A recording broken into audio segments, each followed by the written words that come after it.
£317 for a cheese toastie, or £25,000 on a pudding, which was this big. They're essentially saying I'm rich, you're poor. And I think the monster itself is have more, do more, be more. Shabaz, Hi. welcome to Audible. Thank you for having me. So we're here to talk about your brand new book, Yes. I'm Rich, You're Poor. Yes. Why did you want to write it? I started making these videos, these I'm rich, you're poor videos, at the back of going through stuff in high school. So like I'm a teacher, and some of my pupils were coming in and they had this really warped sense of the world, you know, and relationships can't have any fights in them. You have to be going on 1 million holidays a year. You need to be earning money. You need to be doing all of this really warped sense. And I thought, well, let me investigate it. I went from just taking the mick, because I've always done that. I was like poking fun. And then I really started to dig into it. And I thought, oh, wouldn't it be interesting to collate this? Plus, there was just so much to write about. I mean, I could write 3 or 4 books. But yeah. A series? Oh God, don't put the pressure on. I can ask him. Big, sign a bigger check, yeah. And what's it like to get a book quote from the head of Instagram? I blew my mind. I think every single time something happens, I'm still in shock of like, every day something new happens and I'm like, is that really happening? Yeah. He followed me quite a while ago, Adam, and he was a big fan, which is really crazy because I spend the majority of the time criticising his creators or like the platform or in the internet. But I think he understands what place I'm coming from, and I think he wants social media to have that change as well, which is why he really gets the book, and he was so eager to read it. As soon as I sent him the intro, the quote was back within I think 2 or 3 days. He was like, yep. And I thought, you're head of Instagram. You clearly don't have enough to do if you're reading my book, but he must have loved it. So, yeah. And why did you first start the channel? And can you remember the moment where a video first went real big? I started the channel out of boredom. I did start it because it was lockdown. I've done social media for quite a while, but I kind of fell off, on and off, because life gets in the way. So there's always something like, you know, teaching or something else come up. And then lockdown, we had nothing else to do, did we? So I was literally like, okay, I'll just do the dance trends. Everybody was on Zoom calls, and everybody was you were doing two things. You were either Zoom calling or you were dancing on TikTok. So I was dancing on TikTok. And then after that, I just spent a lot of time in bed. And one day I just picked up my phone and I saw a video and I reacted to it. 20 seconds, and then I went back to sleep. I went for my second nap of the day and woke up to like 1 million views, and I thought, oh wow, what's happened here? And then it just became this thing, and the I'm rich, you're poor thing actually just came out of nowhere. I can't even tell. People ask me this and I'm like, I don't know where I'm rich, you're poor came from. I just sort of like had this inclination that when this person is showing what they have, they're essentially saying I'm rich, you're poor. So I just was like, on today's episode of I'm rich, you're poor, and then a year later, 1.6 million followers later, and a book later, I have a brand. I was like, oh my God, what's happened? So yeah. And it says comedian on the front of your book. How do you feel about being both now a teacher and a social media star and a comedian? Do you know what? I think I've always been all three. I mean, less so a social media star. I would say comedian and teacher are definitely. If you ask any of my pupils, they would say, yeah. I mean, the jokes that are in I'm Rich, You're Poor, the book, it's pretty much, and my voice is so in there. Like I've given the chapter to the first introduction to a couple of my pupils. I just like, read it and tell me what you think, and they've gone, you sound exactly like you sound in real life. Like it's like I'm hearing your voice. So yeah, I think the comedian's always been there. I'm the fart at a funeral. I am that teacher where I'm always cracking jokes at the most awkward moments. So something will happen and we'll get told off, and I'll walk out and I'll be like, oh my God, we got told. And everyone's like, Shabaz, not right now. You know what I mean? I don't take anything seriously. So, and I think the kids know that as well. So like, you know, I'll poke fun at them. When they're writing, that's usually really funny. When they're doing like silent work, I get really awkward. I'm like, this is really awkward. So I'll like make noises. They're like, you're the teacher. Like, how are you making the noises? Like, oh, yeah. So the comedians, social media, oh, I don't know. It's still an odd one because I still don't consider myself like social media famous. Yeah. I just don't have it in me to be like imposter syndrome, maybe. Mm-hmm. I just feel like I'm just making people laugh. Yeah. I'm still the same person making people laugh, so yeah. Did the kids' reactions change to you? Did they become better behaved or anything once you became big on social media? 100%. Like, I think most of them, I like to think I have brilliant behaviour management. But really, it's a social media thing. Like, nobody wants to annoy the social media teacher. Nobody wants a video made about them. Not that I ever would, but No, in of their course. mind, they think, oh God, can you imagine he makes a video about me? I think they've gotten over it though. The novelties wore off. Like Right. now they're like, yeah, we know, and they hear, a lot of my friends and family hear the jokes. So like the book, a lot of my friends and family have bought it. They bought Enriching because they're like, I'll support you. But realistically, they're like, yeah, we've already heard those jokes a million times before. So the kids are like the same. They're like, yeah, he's still our science teacher that gives us detention. So the novelties wore off definitely for him. And what is your favourite type of social media awfulness to call out? Yeah, my favourite type has got to be the ice cubes. I love it. And do you know what? It's really crazy because I've become a critic of them. So now Yeah. if you don't make it the right way, I'm like, what are you doing? That's not how you're supposed to do it. The glitter's supposed to go in first than the water. And I'm thinking, I have this out-of-body moment where I'm like, what have I become? Like, why am I? And, so it's yeah, those are my favourite videos. And the restocking thing, I think there's something, everybody has that sort of wanting to see something be perfectly organised, even if we don't have the time to do it. Those are my favourite ones, I think. And like, I think some of the ones that are like wild, where people spend ridiculous amounts of money or make other people feel inadequate, whether they're travelling so much or parenting ones, those ones make me feel slightly uncomfortable. But the ice ones, I mean, we'd all do. I mean, I think we'd all do it if we had the time. I think we'd all do it if we had the time. What would be your go-to shape and flavour colour? Those rose glittery ones. My God, imagine every drink being glitter and the colour of, like, imagine having a red drink with red glitter in it and red, yeah, so those ones. Or like those really big cubey ones. Mm-hmm. Although those are awful because you don't get any drink. You literally get a big cube. Also, like, what glass is Yeah, that yeah, putting in? exactly, yeah. So yeah, I think the rosy ones. Mm-hmm. And in the book, you say that consumerism and social media have come together to create a monster. So I wondered if you could describe what that monster is. That's a really good question. I'd say in my head, I see it as someone holding a big phone up, right? And I just see like loads of arms with various different things. That's how I see the monster. And I think the monster itself is have more, do more, be more. And I think that's what it is. So it's this constant churning out of like, we can never have enough. There's a new trend that comes along and you have to have it. There's a new way of living. Like, that's why I broke it down into chapters, because there was so much to cover. So like fashion, it's wear this and feel like this when you're wearing this. And if you don't wear this, you're awful.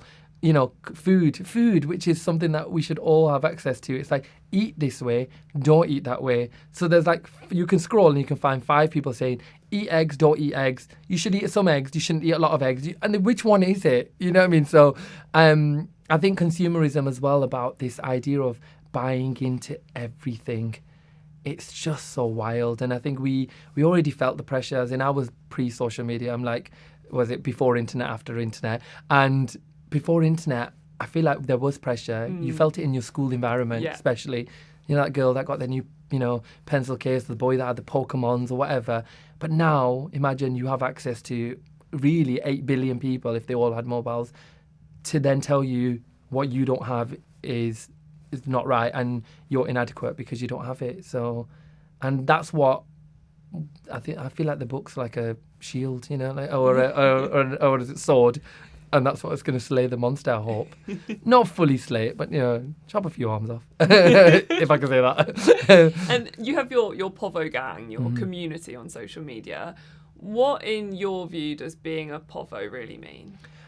I think the word has changed so much. I think being a Povvo, like, I grew up and, I didn't grow up with a lot. And people used to use it as a way to describe people without anything. So it was always like, oh, she's Povvo, she can't come on that school trip. And I saw it being used in such a negative way. And it's really funny because it's been reclaimed. It really has, because if you now walk down the street and you shout Povvo, someone's going to go, do you watch him as well? I love those videos. And it's crazy because I kind of spun it in a way where people can be like, people are wearing tops that say Povvo on them. Like, that's crazy, isn't it? Like, people are walking around going, yeah, I'm a Povvo, I'm proud Povvo. And I think for me, the idea of being a Povvo is someone that understands that the internet can be a wild place. And it's not just about money. It's about the performance of the internet and the performance that people put on. And once you understand that it's just a performance, because I've got a lot of people that follow me that have money, and that's not the problem. It's not having money, it's what you do with it. And a lot of people that follow me are sick of seeing people show off about money. You might have it or you might not have it, and you're just sick of seeing either money showing off or holidays or bodies or, food. So I think being a Povvo is someone that just understands that it's a monster and we need to do something about it. Yeah. Everyone's welcome. Doesn't matter what. And I love it because there's no niche. It's literally anyone. I mean, I've got celebrity Povvos. I've got, Povvo Povvos. I've got, from all walks of life. And it's just nice that we can just be proud of being it and not ashamed of being not having what everyone else has. Yeah. So, yeah. And you've mentioned food a couple of times there. So what is the weirdest rich person thing you've seen with food on the internet? So many. I mean, that chapter was one that I was hard to cut down. And that's why I talk about food so much, because other things you can sort of understand why. I mean, I don't understand, but I sort of can see why people would show off about my brand new car, my holiday, my pet with the elevator. But having food, which is such a necessity, because the rest of it we don't need, but we need food and people showing off about it. But the wildest thing, I'd say someone getting a cheese toastie for like £317 for a cheese toastie, or £25,000 on a pudding, which was this big. 25. I mean, if I had, Jeff Bezos himself could give me $1 billion, and I still would not spend £25,000. I just couldn't believe it. And I think, yeah, that's wild, isn't it? Yeah. To think that level of... more than a few pounds on a cheese toastie is madness. Yeah, I'm not spending more than £1.50 on a Yeah. cheese toastie. And if I have to, when I come down south, I'm like, you kid, £3.50, I'm not having it. Unheat it up and put it back in the freezer. I'm not having that. So, yeah, I think food is a crazy one, though, because anything that you spend ridiculous amount of money on is crazy, but... food it blows my mind. And that chapter, I mean, I should just bring out a food guide, like an entire book of just food. But yeah. And you talk about beauty standards in the book as well. You've got your beauty chapter. And obviously we hear about what beauty standards are like for women a lot. But what do you think that social media has done to male beauty standards? It's definitely bigger. I think growing up, I saw a lot of the female beauty standards, and I've always had female friends. I've grown up around a lot of strong females, and seeing magazines and things like that, there wasn't really a lot of. I don't think men compared themselves to magazines. Like no one compared themselves to Brad Pitt and went, "Oh my God, you know what I mean? I need to be him." You might have done, but people were like, "Yeah, we get it." Social media shows you an everyday person living their best life. So I have teenage boys who are 14 years old going to the gym because they need a six-pack by the age of like 16. They need to be earning, they need to be a millionaire by the age of 21. And it's not just money, it's that level of body image has massively affected young people. I've seen it massively. And even for myself, there's so much more pressure now on a male to look a certain type of way. You just are not seeing variety of body images, and you're not seeing, and even beauty standards. When I talk about skin color, we're not seeing a representation. I mean, I'm an Asian male. There was already lack of representation, and the fact that social media is even open to everybody else, yet we're still seeing the same people being churned out.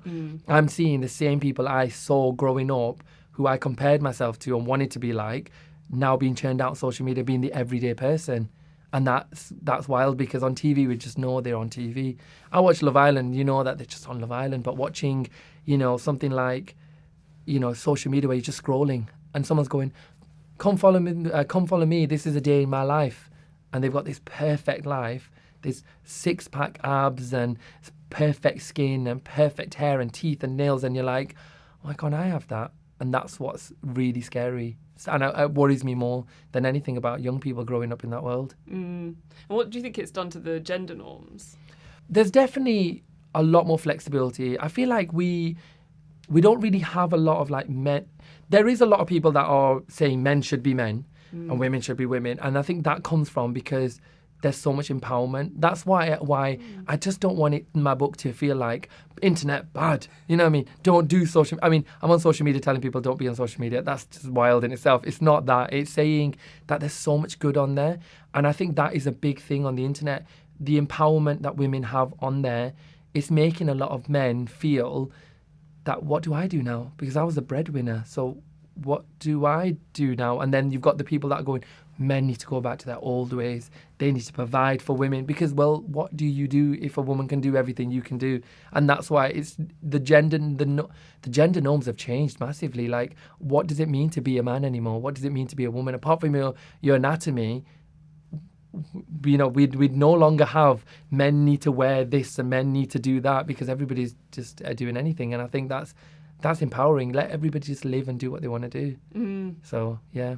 And what do your own social media feeds look like? Because obviously you're calling out all this stuff. So when you're scrolling, what are you seeing? You let Instagram suggest stuff to you? Do you turn that off? I get a lot of my content from the Povvo gang, so they do a lot of the work. I mean, sometimes when I have to do the work, it really pains me. I'm like, oh, I've gotten so used to somebody else doing the work. My feed is really filled with, like, for some reason, spiritual quotes.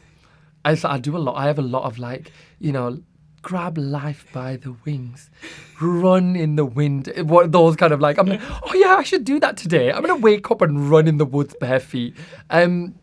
My believe it or not, I think my feed doesn't really have a lot of the stuff I talk about. But I think it's because I've set sort of, like, I always click not interested, because you can do that. You can click not interested. But I still see it. It's because it's everywhere, isn't it? So, but yeah, most of my feed is just spiritual quotes. Food are you related. bookmarking them? Is that why it keeps giving Possibly. you? I think I like it because I like it. I'm like, oh yeah, that's very spiritual. So I like it. So then more come up. Movie related stuff, because I love movies. And I'd say usually comedy, like just funny people and funny comedy, and like those videos where, you know, when the soldiers come home and like everyone's crying. I watched so many of them. I've like those ones, and there's those there's all these trends that come up on the internet where there's like, it's mindless stuff where they put in bottles. I don't know if you've seen that bottles thing where it's like a bunch of different coloured bottles, and these kids can't see them, and they put one on, and then they have to match up the colour on the other side. I can watch that hours, 40 minutes. I'm just sat there like, oh, he's got it. Oh, he's got it. And and that's wild. But that's my favourite video. So you fall down the trend rabbit holes? I can do. I think if I see something I like, then that's the algorithm though, isn't it? You see something you like it once. But TikTok have a good thing because you can refresh your feed. So it'll get rid of all this stuff, but then sometimes I miss the old stuff, so go searching for it.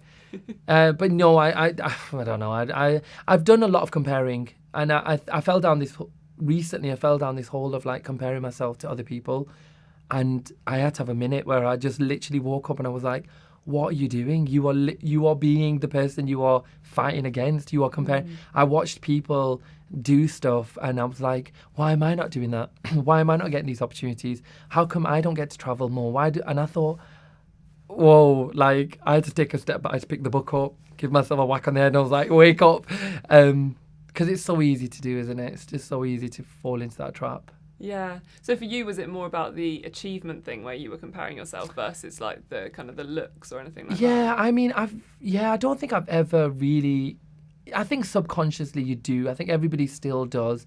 But it's knowing that that's why I'm Richard Post so good, because it's not about curing social media. So a lot of people think I'm going to, slay the beast, and it's not that. It's once you know it exists, that the impact it has on you is reduced.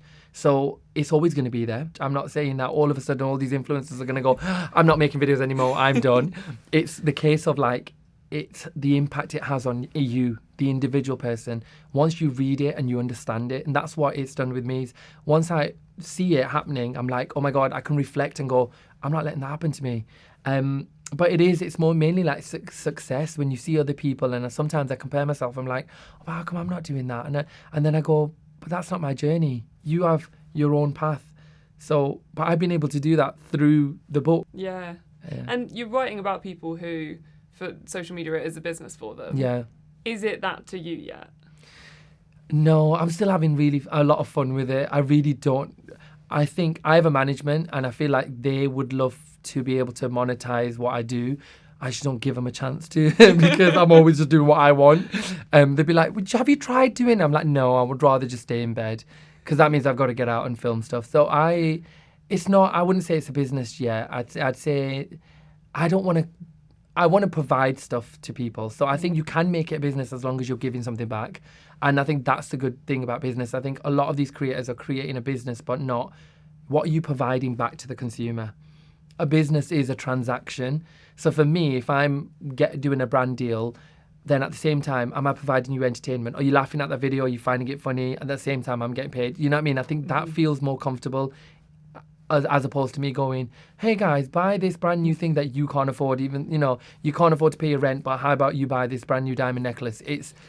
Where's the transaction there? It's just not entertaining so I think it could be a business if I felt that there was a back and forth and my Povvo gang were getting something from it. Yeah. I think I'd feel like, like a lifetime supply of Heinz beans if I could get them to sponsor me. That'd be a good one. Yeah. I like that. Come on, I love beans. I put beans on everything, so yes. And one of the things that we see on social media as well, it kind of comes with the ice, Yeah. is the perfect kitchen, Yes. is the perfect house. Yes. Yeah. I say perfect in inverted commas. Yeah, obviously. yeah. So what would you say is the difference between the kind of rich person house and the Povvo home? I think the Povvo home feels lived in. The Povvo home has life, and if you look at rich person house, whatever that means, it just feels soulless. It feels, when you look at these ice videos, for example, these restocking videos, everything else is out the way. It's almost like they moved everything on this side of the camera and then filmed this immaculate kitchen. Where's the leftover food? Where is the utensils you're actually using? Where's your toaster? Where's your kettle? This minimalism idea is not minimalism. It's basically just saying that you can have more, but don't show it off. But yeah, you are showing it off because you're showing minimalism. You know what I mean? It's crazy because I do think a rich person house feels soulless. It doesn't have life in it. And that trend is trickling down to the Povvos. It is trickling down to us. It's trickling down to this idea that having too much is almost tacky. And I don't think it is. Having, 4 white walls in a house really is mental asylum, not, full of life. So yeah, I think I wouldn't want a rich person house. I can tell you that now. I want a big house, but not a rich person house. Big house full of stuff. Yeah. Every cupboard filled.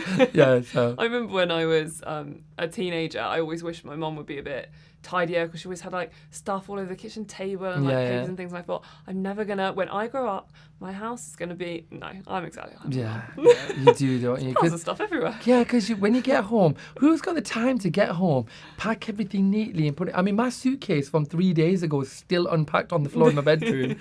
I ain't putting it away to film, and that's why I love filming from bed, because you get one angle, you don't see what's on that side, and But I really do feel for them, because in order to create a little ice video, you've got to then redo everything. Or unless they just have a room where it's a studio setup, they must have that. So there's no life in them. Yeah. And that's what I think. And how did you find narrating the audiobook? So much fun. I loved narrating it. I feel like the book's got my voice. So the written word, you can really hear my voice. Everyone that's had it and that's read it has said to me, it's like you're talking to me. But I think the audiobook, 5 days it took me to record this book, and I was exhausted by the end of it. But it felt like a conversation, and I love that. And I love, because it's so accessible to a lot of people, and so many people message me saying, look, I can't, I have visual difficulties, I'm dyslexic, or I can't read. And the fact that they can just listen to me just chatting to them. And it feels like a chat, because when I heard it back, I was like, this is like me talking to them. And I personally could not listen to my voice for 5 hours. I possibly could. I do all the time. I listen to my voice 24 hours. But there's a lot of people that genuinely, it was so in demand, incredibly in demand. There was, I'd say, possibly thousands of comments of like, are you doing an audiobook? Is there an audiobook? You're going to do an audiobook? And I was like, yes, I'm going to do an audiobook. But are you voicing the audiobook? I was like, yes, I'm going to voice my own book. I'm not getting Stephen Fry to do it. I'm doing it myself. So yeah, it was so much fun. Did you go off script? A lot, yeah. I never stick to a script. That's why I can't. Whenever I go anywhere with my management, they're like, "What are you doing?" Like, they're in the back of the room, they're like, "Why are you saying that?" Because I do not stick to a script. I can't. And in the book, there's so many moments where I'd laugh at my own jokes. That's crazy because I put a video up the other day and they went, it's really funny that you're laughing at your own jokes. I was like, I laugh at my own videos sometimes. I watch it back and I'm like, what's wrong with you? Because sometimes I say things and I watch them back and I'm like, when did I say that? Or somebody says in the comment, they repeat something I said and I'm going, when did I say that? And then I'll watch it back. I'm like, what is wrong with you? So the audiobook was very reminiscent of that. It was just me talking, and then there's certain moments where I'd say something and I'd laugh at it, and I was like, leave it in. Don't cut it out, leave it in. So I'm hoping they have left it in, because can you imagine they get this book and it's just like, hello, it's Shabaz today. And they've taken a bunch of words and put together a sentence. I felt sorry. All AI now. No, I felt so sorry for the guy that was recording though, honestly. Like, he had to keep, I was like, sorry, let's start again. Sorry, let's start again. Like, let's start again. So he was an absolute trooper. I gave him a little acknowledgement in the audio file as well. So I thought, because he was brilliant. What's his name? Niall. Yeah, it was lovely. He was such a good guy. And is there any like one thing you hope will stick with people from this book? 100%. I have narrowed it down to the hundreds. I just want people I want social media to be social again. I want people just to appreciate what they have and aspire for more. There's nothing wrong with aspiring for more. We all want more out of life, but not at the detriment to yourself. I want people to, you asked me for one thing, I'm giving you 10. But the main thing is to pick the book up, read it, and then see social media for what it is, and then walk away as well. Know that it is just performance and it is just entertainment. And that's the biggest thing. I think once people can read, understand, I feel like people's perceptions will change, and the way they look at videos, they'll be able to laugh at these things and not feel so bad about it. And also I want young people to like read. I really want a lot of young people to read and like be inspired. And I want, I'm from a small town, in the north, and from an Asian background, working class background. For me to have a book, I just want somebody to feel inspired to write a book, because I know so many of my kids that are wonderful, write some beautiful books or like written work, but would never feel like they could do it. So listen, I can do it from my bed, so I'm sure you can do it. Amazing. Thank you, Shabaz. Thank you so much for having me. I appreciate it.